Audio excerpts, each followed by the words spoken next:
You're watching SBoy TV. Who we got on the backdrop right now, man? Go ahead and introduce yourself to the people. What up, though, y'all? It's your boy Novuh Kaine. Novuh Kaine in the building. Yeah. So let's start at the beginning, man. What was life like growing up for you?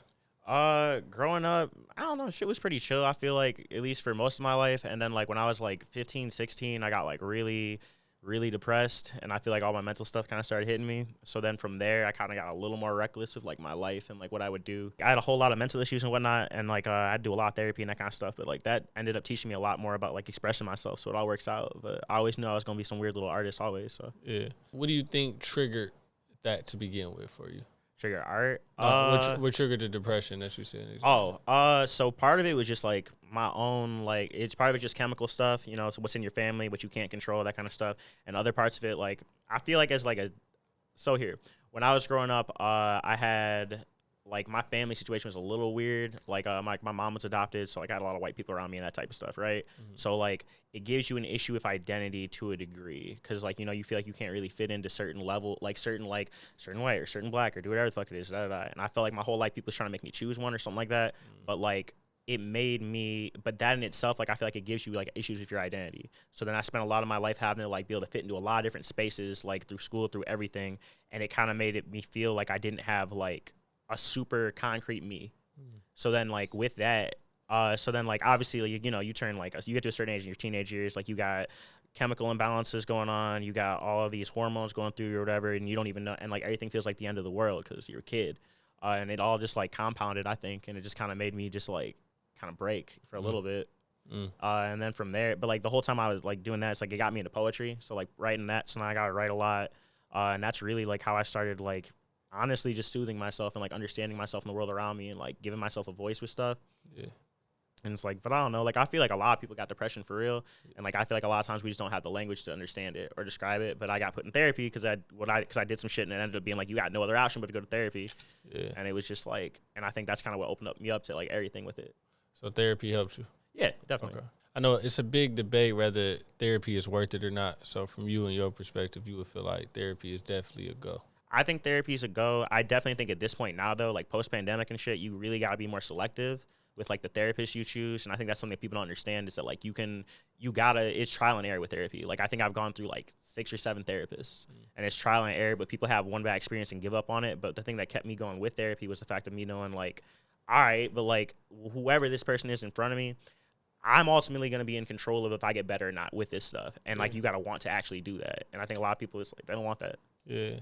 So 15, 16, that's high school, right? So yep. What type of student were you in high school, though? So I know you was dealing with those things that you was battling, but what were you like in high school? Like, would you kind of hide in that depression, anxiety, or would you they kind of seen it on you? I was, by the time it started hitting me, I was a bad student. So it's just like I would like I was always like pretty good with grades, like I was good at tests and that type of stuff, but like I'd just be missing hell of school, bro, because I'd be out like in a mental hospital, or I'd go to like this little like day treatment thing, like which is like therapy school type shit, and I'd do that kind of thing. It's like I feel like I became a worse student during that period of time because I started looking at school as kind of like, what am I doing this for when I know like when I'm going through all of this stuff, why do I care about your math problem right now, bro? And then it's just like, and I don't know, it kind of puts a stigma on you, right? Because like people like look at you weird, and then they all know, and the teachers are whispering to each other and that type of shit, like, oh, got to be worried about him and got to do this, and that type of stuff. Yeah. So did you have any support in high school, like from the school system though? I had like I had one English teacher that was really trying to be there for me. I ended up in choir for a couple years, and like my choir teacher tried to be there, but dog honestly was not. And then like I had like my what is it called? Counselors. You're just student counselors. Yeah. Shout out Miss Rancor. Are you somebody that is big on being there for other people though? Yeah. Since you know how it feels? Like to a fault, bro. Like that's something I had to teach myself the last couple of years. It's just like I remember one time my mom told me when I was like 16, literally right before I went to therapy, because some shit happened with one of my friends, and she was like, you can't save everybody. And I got mad as fuck. Like I was like, what do you mean you can't save everybody? Mom, like, you're heartless. You're this. And I was like, and then like years and years would pass, and I just be giving myself to everybody. You feel me? And like pouring out of an empty cup. And it's like, I'm straight. Like I'll be fine. Like da. But like, ain't nobody really gonna be there for you. Like you can't be yourself. So I ended up just like staying. So it's like I always have loved people and wanted to support people and help them, but it's just like you get to a point where it's like you can't keep giving all of yourself, because once you get down, what are they gonna do? Right. And So does the art pour into you now for you? Yeah. Okay. Yeah, because like I became my own focus at this point. It's like I care about people and stuff, but it's just like in everything. Like I always want to help people, like even like on non like mental shit or whatever. Like even making this music shit. It's like I want to help build people up and grow people and do that kind of stuff. And like everybody around me, like I want you to thrive. If you do any type of art at all, I want you to thrive in it. But at the same time, it's like, but Novuh Kaine still got to eat. Like I still got to figure out my shit. And I still got to create my art. Because like, how am I gonna open the door for you if I'm waiting behind you to open the door? Yeah. So when did the creative element come in for you in your life? What age was that? Probably when I was like 10. And what form of art was you into at that point? So I want to be a rock star, like an actual rock star. Like I wanted to, like I was playing Guitar Hero with my homie Walter, shout out Walter, and we ended up like, there's a character who looks like Jimi Hendrix, and then his dad was like in cover bands and shit like this, and was like, oh, that's Jimi Hendrix. So I was like, who's that? And he's like, what do you mean who's Jimi Hendrix? I was like, oh. He was like, Bet, come here, and he showed me like Jimi Hendrix playing the Star Spangled Banner at Woodstock, and I was like, oh no shit. I was like, we could do that. Yeah. So then, like, I was trying to make bands and shit when I was like 6th grade. Like, I remember we kept trying to make bands with like all my like a bunch of friends I had in school and shit. But then we ended up like we literally did band practice in my friend's van and shit. And it was just me and my friend that showed up, and ain't nobody else. And we was trying to play guitar. And I tried playing guitar for like years, but I didn't have the discipline for it because I had never had anything in my life that I like I had passion enough about to like get good at, right? So like I didn't do sports, I didn't do none of that shit for real. And when I did, I wasn't like good, so I didn't keep going at it. And I used to always give shit up when I was a kid. So, but music always stuck with me. So then even when I wasn't playing guitar, it's like I write poetry. I remember there's this girl I was like in love with from like as a kid, and she like chose some other kid over me like in a relationship, and I like literally texted her a fucking song on like a Razor flip phone, and like you got to hit that button 3 times to do it. And I texted her some long ass sad boy song. It was embarrassing, but like, and it was cringy until I got older, and I'm like, oh wait, I've been writing songs forever now, so like whatever, and that type of shit. So it started 10.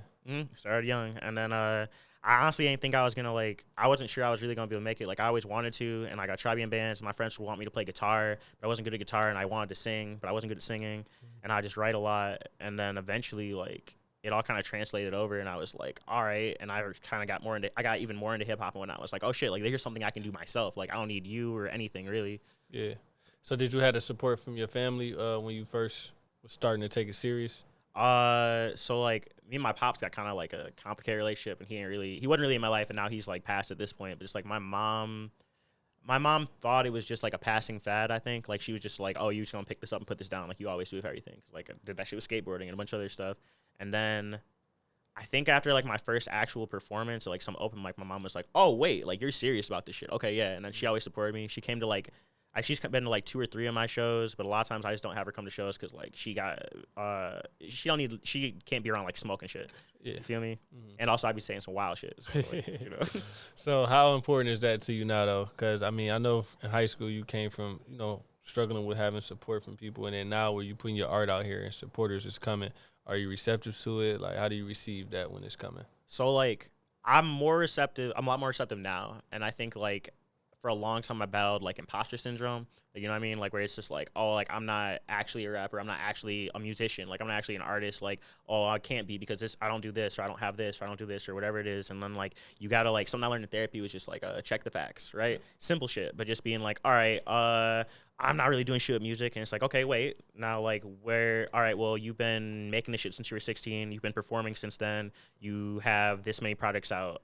You did a songwriting workshop for like kids. You did all this other stuff like that. It's like, there's no way for you to look at yourself and deny yourself that. You can't. So now like when people do support me, it's like, I'm trying to get better at like receiving. Because, like I said, I'm used to just giving and shit like that. So it's like, it feels good. So, like, I'm trying to get better at, like, receiving and then not downplaying shit. Because people be like, oh, you killed that performance. So, like, oh, I messed this bar up and this bar. And they're like, nobody knew. Yeah. That's deep.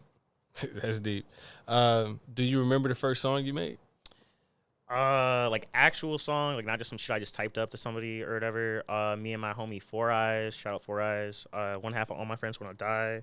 Me and him made a song called 99%. And we recorded it on a USB microphone that was $100 on a laptop, and we just stuck it on like a table in the middle of my room, and we had to turn the fan off, and we recorded that song like in like one night, and then we put it out, and then we made like a whole project for like, I don't know, it only took us like 2 months. Dope. Could not rap on beat. That was the grind though, you know what I'm saying? So how did you end up developing your sound though? People kept looking at me and being like, "You gotta get a flow," and I was like, "What do you mean?" And then like I just like, but like I remember my homie 4 Ice, he moved away, and I had this dude above me who was teaching me like little things about rap here and there, and he was like, "If Dog leaves or whatever, like, is it y'all's dream or is it your dream?" And I was like, "Well, it's mine, like, and it's ours." He's like, "But if he stopped making music tomorrow, what would you do?" And I was like, "I keep making music." And he's like, "Exactly, and you have to keep that." I was like, "All right." And like I would literally write a song every single day. Like I'd write a song every day. I'd find a YouTube beat, write a song, and then I would record myself on my phone, just like rapping it, and I post it on Facebook. And then I would like go into Audacity, which is this like free audio program, and I would record myself every day. And I didn't know shit about mixing, and so every single day I'd record, put that bitch out on SoundCloud. Next one. And like I just kept doing that over and over until I got better. And then people around me that were like a lot better rappers than me would like see me and they'd be like, "You know, like you can't really rap on beat, but like you want the shit and you do it every day, and like your consistency is what got me." And I'm like, "Bet." So I just started hanging around people who like, and they would like, and I would just get more experience. Like I would engineer people, and then I would get on their songs or rap with them, and eventually like I just kept developing my sound over and over and over. But like my whole thing has just been kind of like, you gotta just be consistent as possible. Yeah, facts. Now, from your perspective, how would you describe the type of music that you make? I call it existential hip hop. So like break that down. So like existentialism, you know, like, oh damn, why are we here? Why do I exist? Like and like all them anxieties and shit you feel and whatnot. And it's just like, and I kind of turned that, and like I learned for a while I feel like I would make music and be like a vent and that kind of thing. It's like it's almost like I'm wallowing in my pity or something. And eventually I learned to be like, all right, bet. Well, how do I turn all of this like trauma and this pain into something that like not only is a good song but fucking bangs, like goes, and you can keep listening to and that kind of stuff. Because I was like, nobody's gonna want to hear me just go out super sad instrumental, just sad stuff all the time and whatnot. So I was like, all right. So like I always call my music songs you can shake ass and cry to. And like I just kind of do that because it's just like, I don't know, because like that's the thing is like depressed, BPD, whatever, like or not, like you always. I got good days, and like I've made good things out of this stuff, and like I enjoy myself and whatnot, and then, like it ain't all like bad and dreary and shit. So it's just kind of like, and it's just kind of like implementing that more in my music. Like I feel like this year, especially, and like the last year, I've been trying to do like I did a whole project talking about like kind of chronicling my life from like 16 to 20 something about like all my mental stuff. So eventually I started being like, let me have fun with it, and that's kind of what I've been doing lately. Sweet. So you brought up audio engineering. I want to take it back to that. When did that begin? How did you get into that? I started audio engineering as soon as we started rapping because we were broke and because I also knew we weren't good enough and I knew we were going to get roasted. And I was like, I'll learn it. Right. And I got that little microphone and I had Audacity, and then I would just and I would just engineer in that, and I just record me and my friends. And then eventually I was doing photography for a while, and I was like, so I went to college for photography originally, and I was going to go, and they had this lock-in because they were going to have us tour and whatnot. And they were like, well, what do you want your major to be? We have audio, we got culinary, we got fashion, we got this, and this. And I was like, oh, I want to do photography, but I want to minor in audio. And they're like, there's no minoring here. Like, what one? And I was like, audio. And then, like, from there, like, you know, I had my classes and whatnot, and I just kept learning through that and just getting more experience. And it's just like, and again, like, consistency. It's just like you do enough of something over and over and over and over, and you keep learning as you go, and you'll be better. Yeah. So it's like I started engineering out of just necessity. And then even when I wasn't, like, doing, like, professional shit, like, recording, like, more, like, other niggas and getting paid for it and whatnot, it's just, like, I always recorded myself, always recorded my friends, so I just kept getting better and better and better. Yeah. So what has your experience been like down this journey, though, with audio engineering, working with other people, doing it as a service? As a service, it's cool, man. Like, I like helping people create stuff. I like helping people, like I said, I like uplifting people, and like I know what it feels like to like just want some nigga to fucking believe in you or just give a fuck enough about your sound to let you experiment or do whatever. So I feel like I can bring a lot of that to the table as an engineer, and then my own ear for things be fucking like I'm all over the place with stuff. Like I like a lot of different type of music. I work with a lot of different artists. Like even the stuff I make personally is not necessarily the music that I be engineering for other people at all. Yeah. But that is like, but it's made me like a better artist, and it's made me a better person. And like I feel like we're all a community at the end of the day. Like even if you do this way, you do this way, or you do this way, we all love music, right? Like, or we're supposed to. So it's like, especially like when you have your times with like I met lots of great artists, even artists that have been up here and shit. You feel me? It's like, especially when you have like those times in the studio where like you record something and you like, damn, this is a moment. Like I was here for something fucking important, bro. And that shit's just sick. So what's something that you learned by working with people, like working with artists to be specific, like in that space? In general, let's see.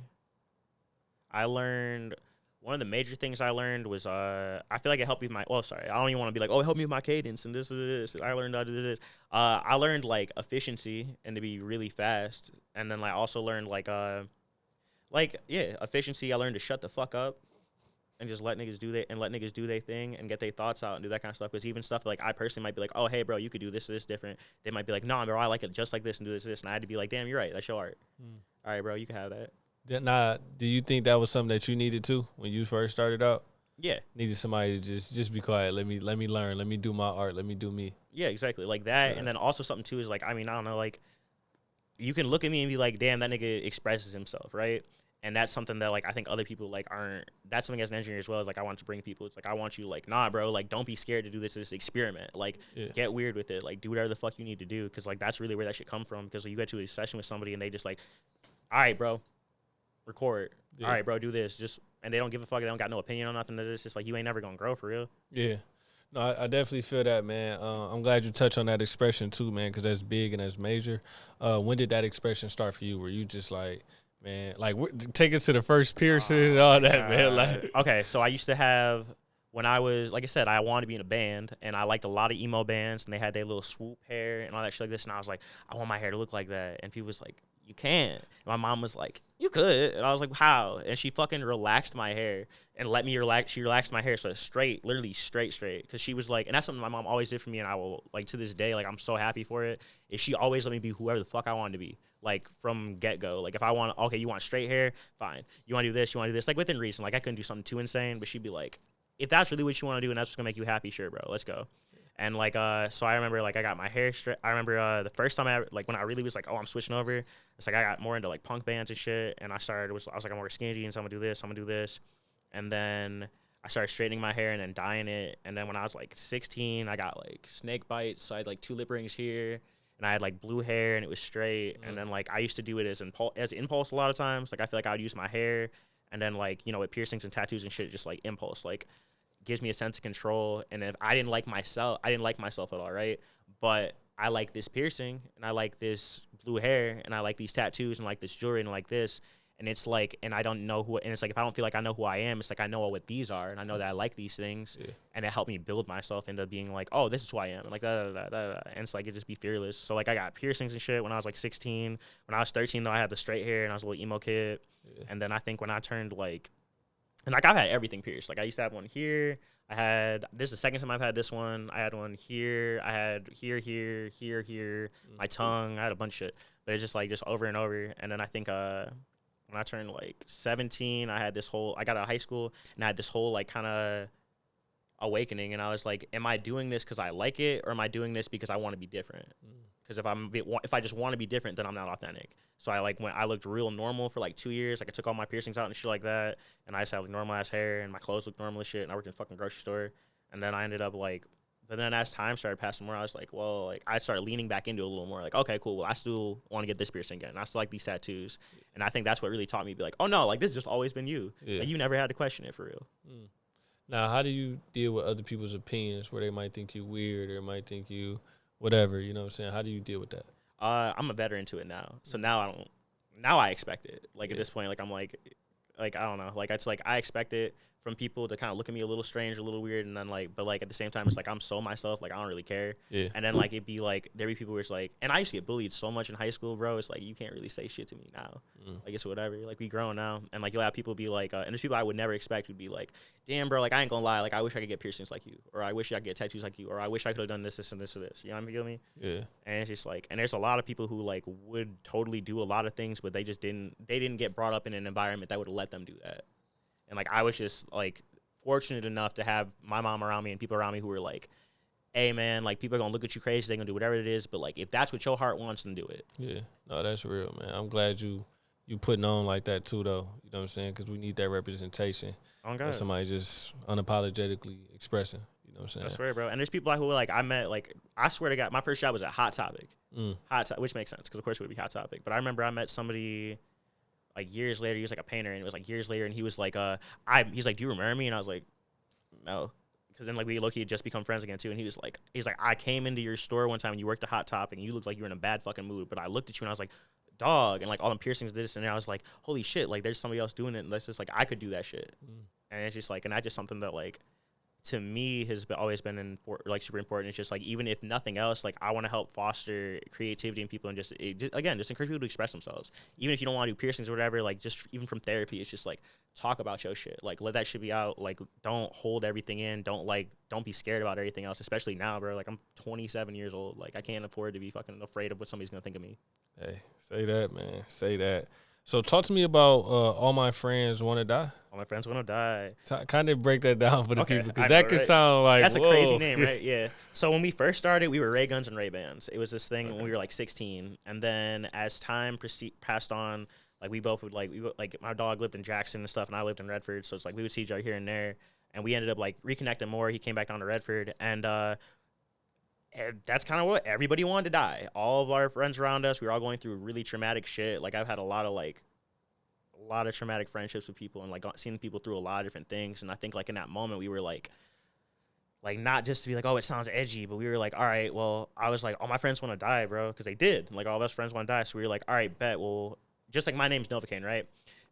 That is because I felt so numb and empty all the time that I was like, how can I take that and stop having it be something hanging over my head and turn it into something that like I can make work for me in a way, right? Mm-hmm. So I was like, okay, you feel empty, you feel like this, you feel like da-da-da. Bet, your name's Novuh Kaine now. Now you're going to use that in music, and you're going to use music to fill yourself up and to express yourself and let these things out and feel things. So if All My Friends Want to Die, it was like, oops, shit. If All My Friends Want to Die, it was like all of our friends are suicidal and whatnot. All of us are going through it together, but it's that, like, there's community in it in a way, right? Because it's like, I know you're suffering, I'm suffering, we're going through a whole bunch of shit, but we got each other.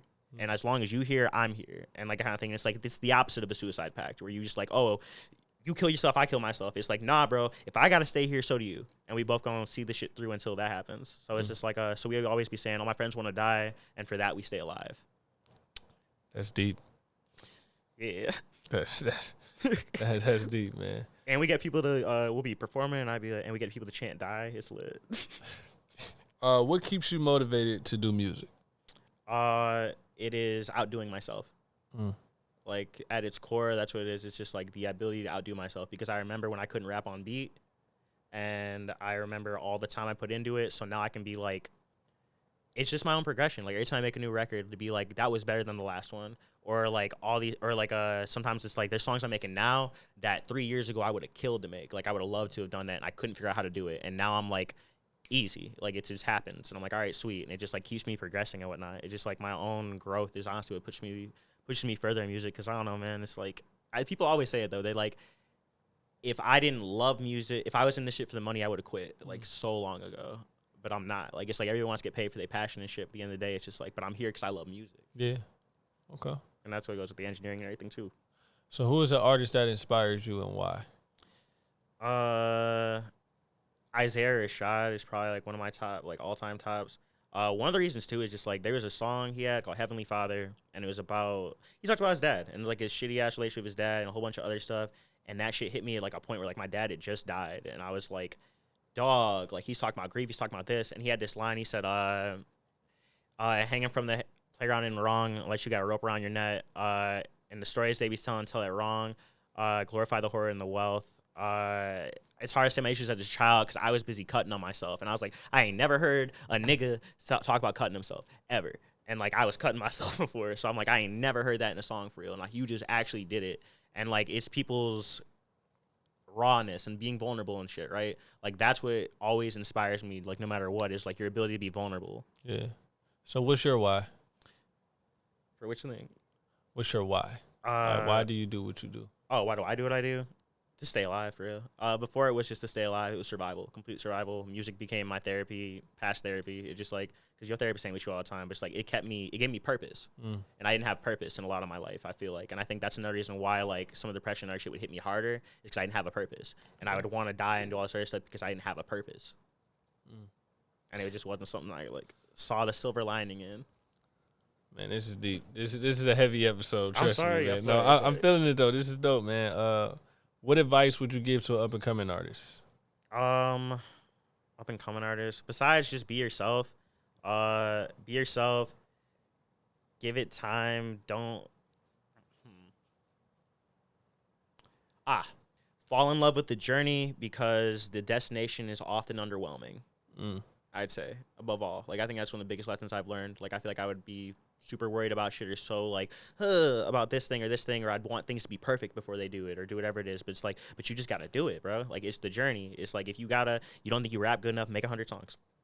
Keep making music. Keep doing shit over and over. It's just, like, really just don't let up. And I'd say, like, don't do it for nobody but yourself, for real.